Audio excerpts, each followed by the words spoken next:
வணக்கங்க. இப்போ சடனாக என்ன சொல்கிறாங்கன்னா 185 இந்தியன் கோடி கணக்கில் சம்பாதிச்சிட்டாங்க. 1,00,000 கோடிக்கு மேலே அவங்கள்ட்ட காசு இருக்குது அப்படின்னு ஒரு திடுக்கிடும் செய்தி. இதை தான் நியூஸில் போடுவாங்க. நியூஸ் பேப்பரில் வராதது 10வது பக்கம் 20 12வது பக்கத்தில் வந்ததை உங்களுக்கு எடுத்து சொல்கிறத நான் பார்த்துருக்குறேன். A1 நம்பர் ஒன்னா A2 நம்பர் ஒன்னான்னு போட்டி.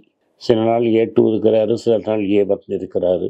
ரீசண்டாக கட்சி தாவின நவீன் ஜிண்டலோட அம்மா இந்த 10 பேர் லிஸ்ட்டில் இருக்கிற ஒரே பெண்மணி. இதில் மிஸ்த்ரி ஃபேமிலி, ஷிவ் நாடார், ராதாகிருஷ்ணன் டமானி, சுனில் மிட்டல், அசீம் பிரேம்ஜி, இது மாதிரி ஆட்கள்லாம் இருக்கிறாங்க. இதுதான் ஃப்ரண்ட் பேஜில் நியூஸ் வரும்.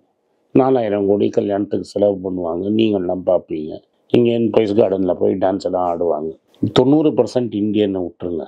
இந்த 20% இருக்காங்க, இந்த டாப் 10% விட்டு அடியில் 20%. அவன் கதி என்ன?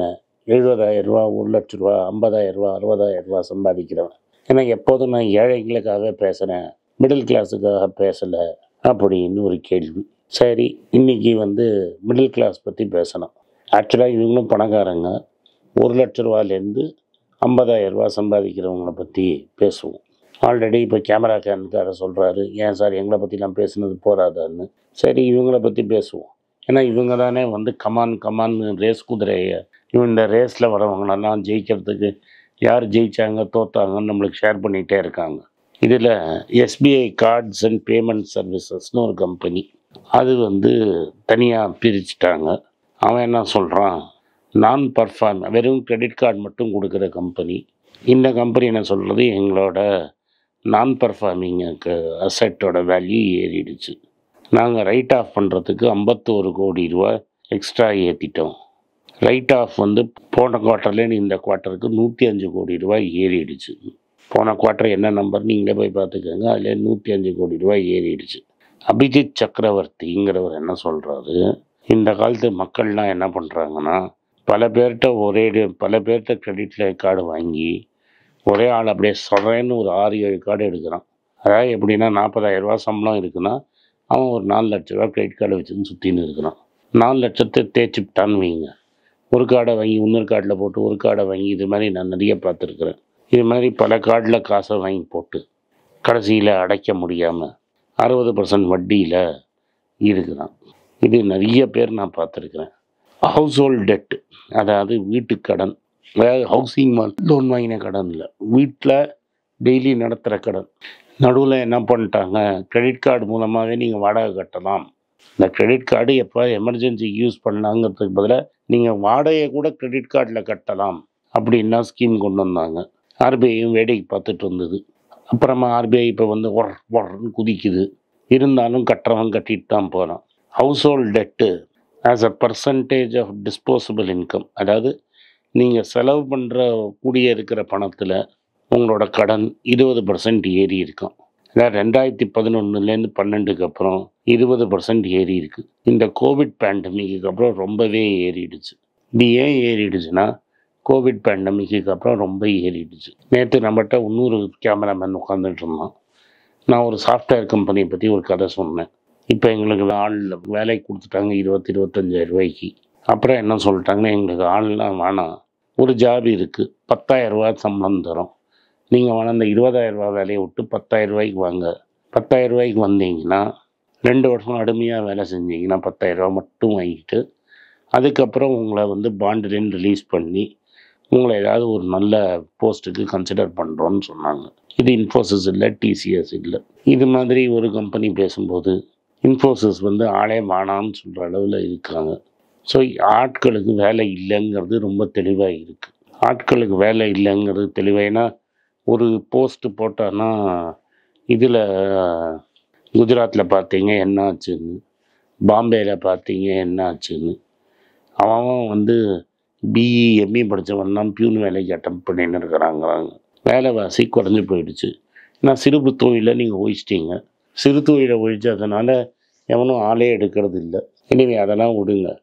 ப்ரைவேட் கன்சம்ஷன்னா நீங்கள் தனியாக சோப்பு சீப்பு வாங்குறதெல்லாம் இந்தியாவோட 60% ஆஃப் GDP அதுதான் நிர்ணயிக்கிறது.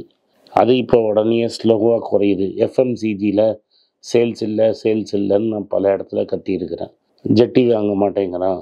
ஏன்னா ஜட்டி போட்டிருக்கானா இல்லையான்னு யாருக்கு தெரிய போகுது. அதனால் ஜட்டி வாங்க மாட்டேங்கிறான். அதனால் பேஜ் இண்டஸ்ட்ரி சேல்ஸே இல்லை. செருப்பு வாங்க மாட்டேங்கிறாங்க. இது மாதிரி பல விஷயங்களை நான் சொல்லியிருக்கிறேன்.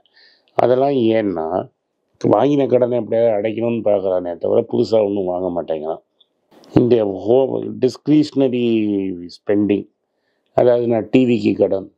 இப்போ நீங்கள் வந்து ஒரு பெரிய டிவி கடைக்கு போனீங்கன்னு வைங்க, டிவி என்ன விலைன்னு போட்டிருக்க மாட்டான், ஃப்ரிட்ஜ் என்ன விலைன்னு போட்டிருக்க மாட்டான், எவ்வளோ இஎம்ஐ பெர் மந்த்துன்னு. அதாவது 28,000 ஃப்ரிட்ஜ் இருக்கும், 36,000 விற்பான். 3,000 ஒரு மாதத்துக்கு ஃப்ரிட்ஜுன்னு. நீங்கள் 3,000 தானே அப்படின்னு வாங்கிடுவீங்க. அதுதான் டிஸ்க்ரிஷ்னரி கன்சம்ஷனு. இதுக்கெல்லாம் கடன் வாங்குறாங்கன்னு சொல்கிறாங்க. அப்போ அந்த 3,000 தானே, 20,000 தான் சம்பளம், அதில் 3,000 தானேன்னு நீங்கள் 3,000 கொடுத்துட்டிங்கன்னா கையில் இருக்கிறது 17,000 தானே.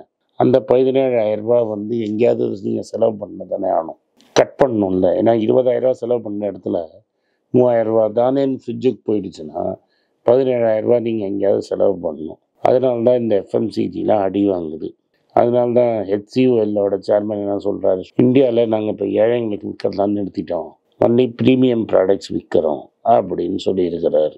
முன்னெல்லாம் எப்படின்னா ஹவுஸ் ஹோல்ட் டெட்டுனாலே மேக்சிமம் வந்து வீட்டுக்கும் போகும், எல்லாம் வீட்டு கடன் வாங்கிட்டு இருந்தாங்க.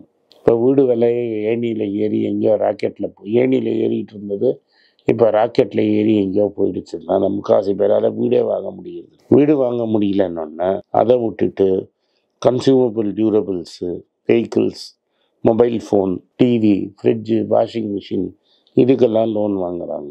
இப்போ என்ன சொல்கிறான்னா ஒருத்தன் கணக்கு போட்டு ஹவுசிங் லோன் இல்லாமல் பர்சனல் லோன் வாங்கினது 30% ஆஃப் ஜிடிபி ஆகிடுச்சான்.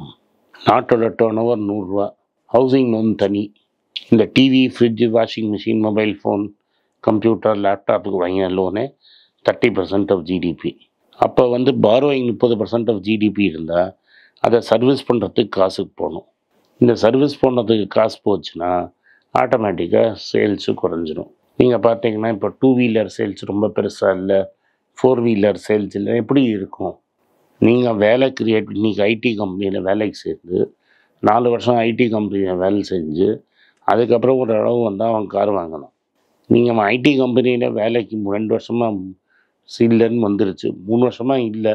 அப்போ 3 வருஷம் கழிச்சு 3 வருஷமாக சேர்ந்தவன் கார் வாங்க மாட்டான்ல, அது கார் சேல்ஸை இம்பேக்ட் பண்ணி தானே ஆகும். 2 வீலர் சேல்ஸை இம்பேக்ட் பண்ணி எவ்வளோ பேருக்கு தான் அப்போ கார் வாங்கி கொடுக்க முடியும், எவ்வளோ பேருக்கு தான் அப்போ பைக் வாங்க முடியும். இது மாதிரி கிரெடிட் ரிலேட்டட் ப்ராப்ளம்னால இந்தியாவோட ஹவுஸ் ஹோல்டு கன்சப்ஷன் குறையுது. அதனால தான் நீங்கள் பார்த்தீங்கன்னா இந்த காஸ்ட்லி ஐஸ்கிரீமு, பிஸ்கெட்டு இது எல்லாமே கன்சம்ஷன் குறைஞ்சிருக்குது. ஜெட்டி கன்சம்ஷன் குறைஞ்சிருச்சு, ரிலாக்ஸோ செருப்போட கன்சம்ஷன்ஸ் குறைஞ்சிருச்சு, பேட்டா ஷூஸ் விற்க மாட்டேங்குதுன்னு. ஏன்னா மிடில் கிளாஸ்கிட்ட காசு கிடையாது.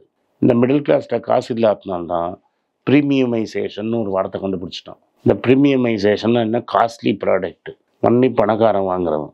அதான் 10-20 பேர் வந்து இப்போ நான் சொன்னேன்னே உங்கள்கிட்ட 185 பேர் 1 லட்சம் கோடி வச்சுருக்கிறான். அந்த 185 பேர் 1 லட்சம் கோடிக்கு வைக்கிறதுக்காக எவ்வளோ பேர் கட்டப்படுறாங்கிறத நீங்களே புரிஞ்சுக்கிட்டீங்கன்னா சரி. நன்றி, வணக்கம். உங்களுக்கெல்லாம் தெரியும், ரீசெண்டாக மீடியாவில் பார்த்துருப்பீங்க, ஏன்னா தமிழ்நாடு காங்கிரஸ் கமிட்டி ஊடக பிரிவு தலைவராக அப்பாயிண்ட் பண்ணியிருக்காங்க. ஸோ பொலிட்டிக்கலாக என்னோட வியூஸ் என்ன அப்படின்னு நீங்கள் ட்விட்டரில் ஃபாலோ பண்ணணும்னு நினச்சிங்க @AnandS1967 என்னை ஃபாலோ பண்ணுங்கள். என்னோட real original ID, Twitter ID for politics அதுதான். ஸோ பாலிட்டிக்ஸ் சம்மந்தப்பட்ட என்னோட எல்லா ஒப்பீனியன்ஸ், வியூஸ் எல்லாமே அதில் வரும். அதில் ஃபாலோ பண்ணுங்கள். நன்றி, வணக்கம்.